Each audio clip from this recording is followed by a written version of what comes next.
ang pinuntal Yes, niya sir. dito pala, hindi para manggulo, kundi para makamove on na siya. Kayo ba'y naging magkasintahan o hindi? Hindi po, sir. Okay, may nangyari ba sa inyo o wala? Sir, wala po. May nangyari sa inyo, wala? Meron po. Ano yung nangyari sa inyo? Pumunta pa kami sa hotel. Lumabas po kami mga 10:30 ng gabi po. Ang damit niya po noon, yung kulay puti po na short na mayroon siyang linings. Tapos gustong-gusto nga po tingnan yung loob ng kwarto kasi mayroon doon yung parang ari po ng lalaki. Naka-display po doon. Sinabihan ko pa nga siya nung na pwede ba nating itry yung yung itatali po yung kamay sa kama. Tapos kawa siya sa akin, ayaw ko, sabi po niya. Anong suot niyang underwear? Kulay pink po.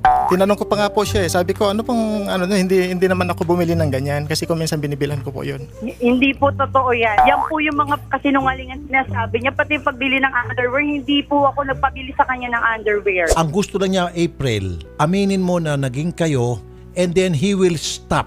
At ano itong sa text na kapag 1,000 ang binibigay niya, na minumura mo pa siya? Hindi ko nga po yan tinitext, sir eh. Kung hindi po yan at text niya, alangan naman po na magpadala ako na hindi po pangalan niya. Pero sa totoo, sir, wala po kaming relasyon. Ang sa kanya kasi ma'am, naloko siya. So ang gusto lang niyang malaman from you is, sige, akala mo tayo, pero hindi pala tayo. Sige po. Pasensya na, nagamit lang kita, I don't love you, stop. Yun ang gusto niya.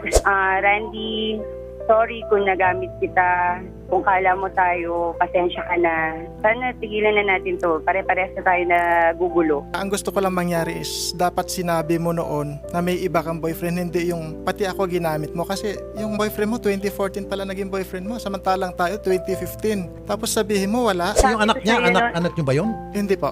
Ilan ba anak niya? Dalawa po ang anak niya na anak niya doon sa asawa niya kasi hiwalay din po ito. Bakit bigay ka ng bigay ng pera, hindi mo pala mga anak yun? Kasi nga po, minahal ko rin po pati mga bata. Kasi tinuring ko pong mga tunay kong anak. Naging seryoso po ako. Pati nga po damit ko, hindi ko na mabili. Alam po ng mga kasamaan ko sa trabaho na yung damit ko, yung pinapapasada ko, punit-punit dahil sobrang ng kalumaan.